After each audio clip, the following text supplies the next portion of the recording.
प्रिय मित्रों, श्री राधे राधे। और प्रभु हरि की कृपा से सब परिवार मंगलमय हो। ऐसे ही आप प्यार बढ़ाते रहें, जो हमारे चेहरे की भी मुस्कान ऐसे ही बढ़ती रहे। प्रिय मित्रों,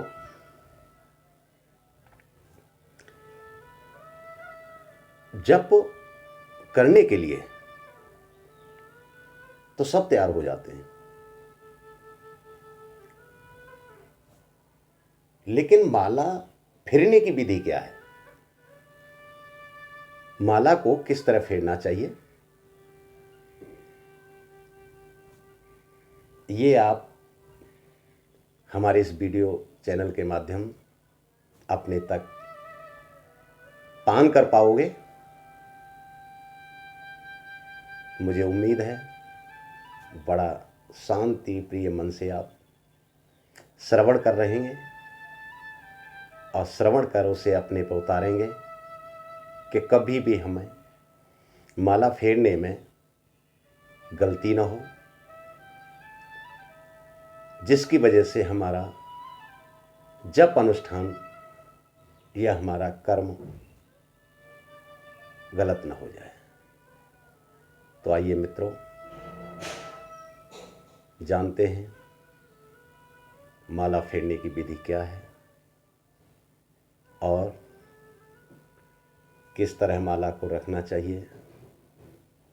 देखिए, संपूर्ण माला में 108 दाने होते हैं, जिनमें एक सुमरनी होती है। इसे सुमेरु पर्वत की उपमा दी गई है। प्रत्येक मणि के बीच में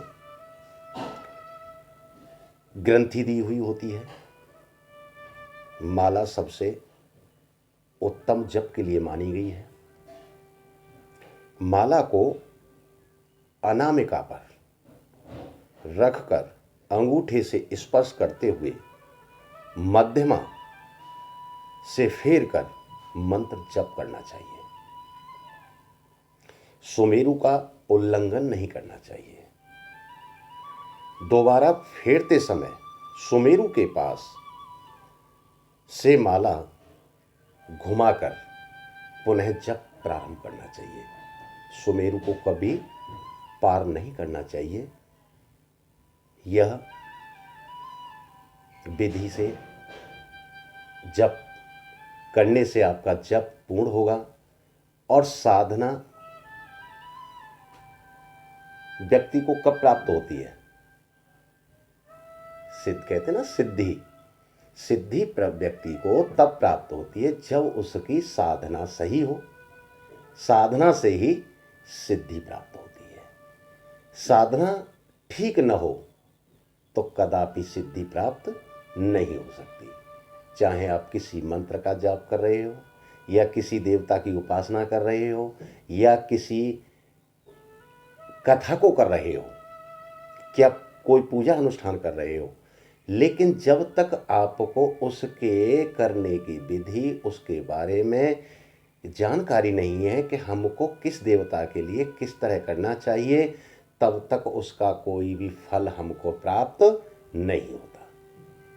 सबसे पहले सिद्धि प्राप्त करने का, यानी सिद्धि प्राप्त करने का तात्पर्य है मेरा कि आप किसी देवता से उसको खुश करने के लिए पूजा अनुष्ठान कथा भागवत करा रहे हो, तो उसमें सबसे पहला नियम क्या है कि साधना।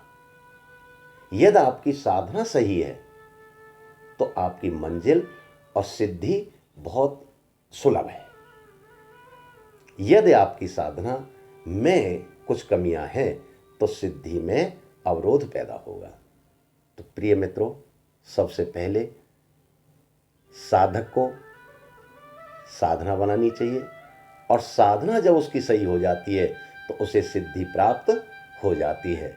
श्री राधे श्री राधे।